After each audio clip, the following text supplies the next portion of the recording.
اعوذ باللہ من الشیطان الرجیم بسم اللہ الرحمن الرحیم۔ ایک انتہائی اہم اور رحمتوں اور برکتوں والی مہم کے تعلق سے ہم نے بڑے غور و فکر کے بعد فیصلہ کیا ہے۔ 28 سپٹمبر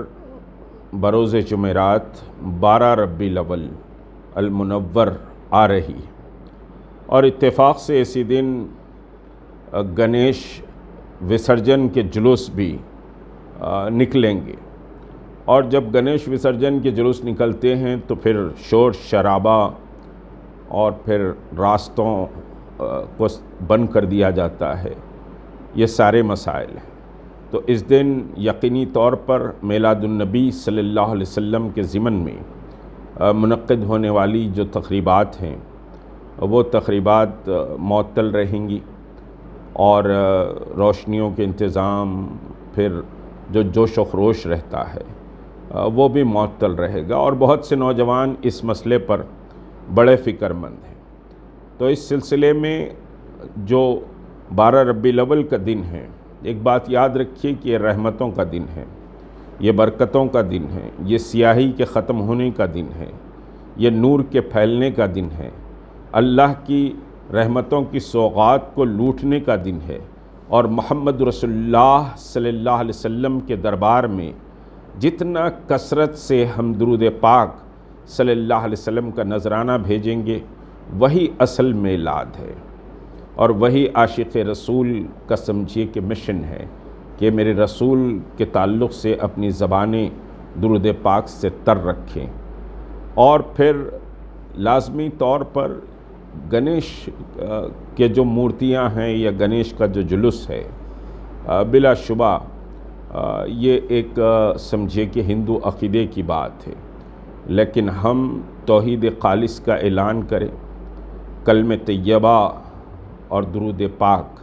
یہ دو چیزوں کی سوغات بہت اہم ہوتی ہے، اور اس سے دلوں میں بھی نرمی اور ٹھنڈک پیدا ہوتی ہے۔ درود وہ چیز ہے جو دلوں میں ٹھنڈک پیدا کرتا ہے، درود پاک وہ چیز ہے جو محبتیں بڑھاتا ہے، درود پاک وہ چیز ہے جو بگڑے ہوئے کاموں کو پورا کروا دیتا ہے، درود پاک وہ چیز ہے کہ جہاں رحمتوں کی بارش ہوتی ہے۔ میں درود کی پوری فضیلتوں پر نہیں جاؤں گا، صرف ایک بات یاد رکھیے، صدق دل سے اگر ہم نے آقا کے دربار میں درود بھیجا تو محدثین کہتے ہیں کہ حضرت جبرائیل امین کو وجد آتا ہے، اور آپ اپنے پر پھیلا دیتے ہیں، اور ان پروں کو پانی میں ڈبا کر وہ سمجھیے کہ درود پڑھنے والے کے قریب آ کر اس کے قطروں کو، رحمت کے قطروں کو برسا دیتے ہیں۔ تو اس کا احساس کرنے کی ضرورت ہے کہ جب ہم درود پڑھ رہے ہیں تو اللہ کی رحمتیں اور فرشتوں کا نزول ہو رہا ہے، کیونکہ اللہ نے فرمایا ان اللہ وملائکتہ یصلون علی النبی یا ایھا الذین آمنوا صلوا علیہ وسلموا تسلیما، کہ اللہ نے سمجھیے کہ رسول کی مدحت یا رسول پر درود ہم نہیں بھیجتے، بلکہ اللہ نے فرشتوں کو حکم دیا ہے۔ تو بہرحال اس تفصیلات میں نہیں جاؤں گا۔ تو جمعرات کو یقینی طور پر محلوں کو سمجھیے کہ رکاوٹیں کھڑی کر دی جاتی ہیں، کارڈن آف کر دیا جاتا ہے، راستے بند رہتے ہیں، تو ہم نمازوں کے لیے اپنی اپنی محلوں کی مساجد میں جاتے ہیں۔ میں یہ جو گزارش کر رہا ہوں، گھر کی خواتین ہوں، گھر کے چھوٹے بچے ہوں، بوڑھے ہوں، یا مساجد میں ہم ظہر کی نماز کو جائیں، ایک تسبیح کلمہ طیبہ کی پڑھیں، اشہد ان لا الہ الا اللہ محمد رسول اللہ، یا لا الہ الا اللہ محمد رسول اللہ۔ یہ ایک تسبیح اللہ کی وحدانیت، اللہ کی کبریائی، اللہ کی بڑائی، اور محمد رسول اللہ صلی اللہ علیہ وسلم کی رسالت کا اعلان۔ دوسرا 5 تسبیح درود پاک کے ہم پڑھیں، تو یہ ایک تسبیح کلمہ طیبہ اور 5 تسبیح درود پاک کے پڑھنے میں آپ کو 10 سے 12 منٹ ہوں گے۔ تو آپ یہ سمجھیے کہ میلاد النبی صلی اللہ علیہ وسلم کے موقع پر اپنے گھر کی تمام خواتین، بیٹیاں، بچے، نانی، نانا، دادی، دادا، سب، اور پھر مسجدوں میں جو لوگ جمع ہوں، وہ ظہر کی نماز کے بعد ایک تسبیح کلمہ طیبہ کی پڑھے، اور یہ امانتاً آپ کو بات کہہ رہا، اور 5 تسبیح درود پاک کی پڑھ لیں، تو انشاءاللہ 1 ملین کلمہ طیبہ اللہ نے چاہا اس سے بڑھ کے ہوگا۔ میں صرف آپ کو سمجھے کہ سمجھانے کے لیے کہہ رہا ہوں، 1.25 کروڑ درود پاک ہوگا۔ اب 1.25 کروڑ درود پاک جہاں پڑھا جا رہا ہے اس میں آپ شامل ہو رہے ہیں، تو اس کی رحمتوں کا اندازہ لگائیے۔ 1 ملین اگر کلمہ طیبہ کا ورد ہو رہا ہے تو پھر اللہ کی رحمتوں اور اس کے نزول کا آپ اندازہ لگا لیجئے۔ تو آپ کو یہ سمجھیے کہ صاحب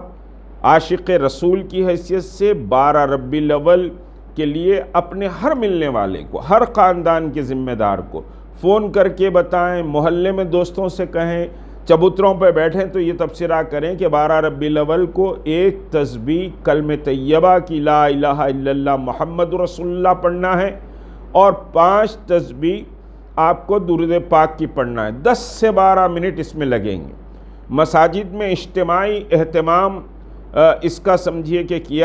جیا جائے، اور مساجد کمیٹیاں باضابطہ یہ نظم بنائیں کہ ظہر کی 12 ربیع الاول کو ظہر کی نماز کے بعد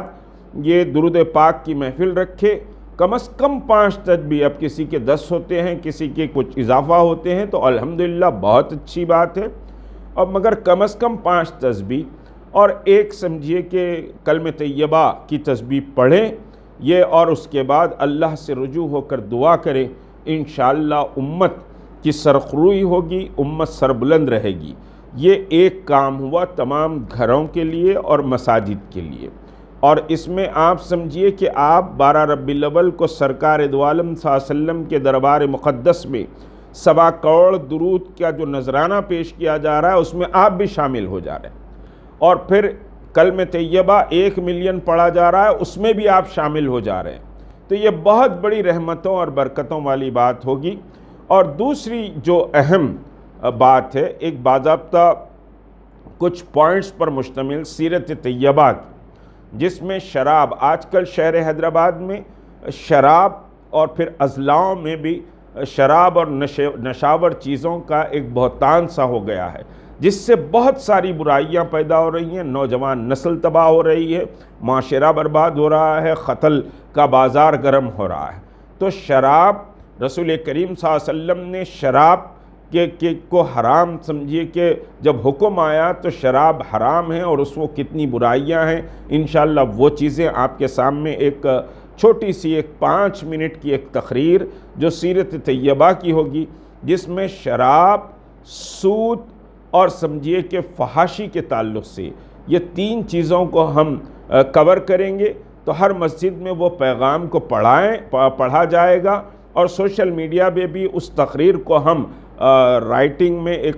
پیغام کی حیثیت سے ڈال دیں گے، اور تمام میں نوجوانوں سے یا جو بھی میرا یہ پیغام سنیں گے ان سے گزارش ہے، میں کبھی شیئر کرنے یا آگے بڑھانے کی بات نہیں کرتا، آپ کی ذمہ داری ہے اس کو شیئر بھی کریں، آگے بھی بڑھائیں، اور پھر اپنے رشتہ داروں کو، دوستوں کو فون کر کے اس تحریک کے تعلق سے جو 12 ربیع الاول کو کلمہ طیبہ اور درود پڑھنا ہے اس تعلق سے آپ سمجھیے کہ لوگوں تک پیغام پہنچائیں، انشاءاللہ ہمارا یہ مشن کامیاب رہے گا، اللہ کی رحمتیں ہمیں حاصل ہوگی۔ السلام علیکم۔